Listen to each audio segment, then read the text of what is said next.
नमस्कार दोस्तों, क्या चिराग पासवान का मन एनडीए में नहीं लग रहा है?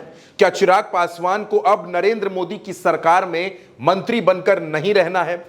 यह सवाल दरअसल इसलिए है क्योंकि चिराग पासवान ने एक ऐसा बयान दे दिया है जो ये इशारे दे रहा है कि चिराग पासवान किसी भी वक्त एनडीए से अलग हो सकते हैं। न्यूज चैनल के एक प्रोग्राम में चिराग पासवान पहुंचे तो उनसे जब कुछ सवाल पूछे गए तो चिराग पासवान ने उन सवालों के जवाब में यह कहा कि उनके पिता यानी कि स्वर्गीय रामविलास पासवान हमेशा से बिहार की राजनीति करते रहे, बिहार सेंट्रिक पॉलिटिक्स करते रहे। और चिराग पासवान ने यह भी कहा कि उनका भी मन दिल्ली में कम लगता है, बल्कि उनके लिए बिहार पहले है क्योंकि उनकी नजर दिल्ली से ज्यादा बिहार पर है। जब यह सवाल पूछा गया कि क्या आप बिहार की राजनीति में खुद को सक्रिय करना चाहते हैं, चिराग पासवान ने कहा कि 2025 नहीं तो 2030, लेकिन मैं आप ये देखेंगे कि बिहार में विधानसभा का चुनाव जरूर लड़ूंगा। तो क्या इसे यह माना जाए कि चिराग पासवान अब खुद को बिहार की राजनीति में लेकर जाना चाहते हैं, या फिर उनके मन में मुख्यमंत्री बनने की तमन्ना ज्यादा बड़ी हो गई है? दोस्तों, नीतीश कुमार इस वक्त बिहार के मुख्यमंत्री हैं, एनडीए का घटक दल हैं, और चिराग पासवान और नीतीश के रिश्ते कैसे हैं ये 2020 से हम और आप लगातार देख रहे हैं। चिराग पासवान ये संकेत दे रहे हैं कि वो दिल्ली की राजनीति छोड़ेंगे और बिहार की राजनीति करेंगे क्योंकि उनकी नजर बिहार पर है, उनका फोकस बिहार पर है। चिराग सिर्फ यहीं पर नहीं रुकते दोस्तों। चिराग पासवान कहते हैं कि वो जाति के विरोधी हैं, वो जातिवाद की राजनीति में यकीन नहीं रखते, लेकिन क्योंकि बिहार में आप जाति से इतर जाकर सोच नहीं सकते, इसलिए मैं ये चाहता हूं कि जातिगत जनगणना जरूरी है और जातिगत जनगणना जरूर होनी चाहिए।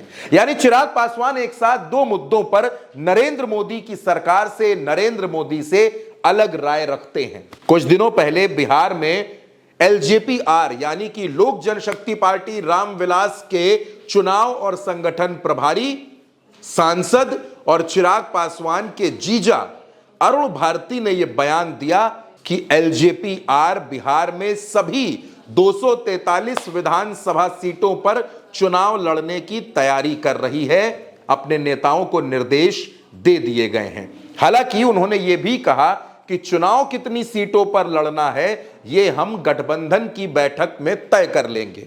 और अब चिराग पासवान ये कहते हैं कि उनका मन बिहार की राजनीति में ज्यादा लगता है और आने वाले वक्त में देश के लोग ये देखेंगे कि चिराग पासवान विधायक भी बनेंगे। यानी चिराग पासवान ने कहीं ना कहीं ये संकेत दे दिया है कि बिहार में नीतीश कुमार के जो दिन हैं वो अब उंगलियों पर बचे हैं। मुख्यमंत्री के तौर पर अब उनको अपना बोरिया बिस्तरा समेट लेना चाहिए क्योंकि चिराग पासवान बिहार में एंट्री लेने वाले हैं। जाहिर सी बात है, चिराग पासवान जब खुद को बिहार की राजनीति में फोकस्ड करेंगे तो परेशानी उपेंद्र कुशवाहा के लिए भी है, पशुपति पारस के लिए भी है, जीतन राम मांझी के लिए भी और नीतीश कुमार के लिए भी, और साथ ही साथ भारतीय जनता पार्टी के लिए भी, क्योंकि भारतीय जनता पार्टी बिहार में अपना मुख्यमंत्री बनाना चाहती है। बिहार फर्स्ट, बिहारी फर्स्ट की बात करने वाले चिराग पासवान झारखंड में भी अपना एक विधायक बनाने में कामयाब हो गए हैं और अब उनकी नजर बिहार पर है। यानी नीतीश कुमार को अभी से सतर्क हो जाना चाहिए क्योंकि संकेत मिलने शुरू हो गए हैं कि चिराग पासवान बहुत जल्द दिल्ली की राजनीति से अलग होकर बिहार की राजनीति करते नजर आएंगे, पटना में नजर आएंगे। दोस्तों, चिराग पासवान अगर बिहार की राजनीति करते हैं तो नीतीश कुमार के लिए कितनी बड़ी टेंशन वाली बात है। इस बारे में आपकी जो भी राय हो, अपनी राय कमेंट बॉक्स में जरूर बताइएगा और उल्टा चश्मा यूसी को सब्सक्राइब करना बिल्कुल मत भूलिएगा।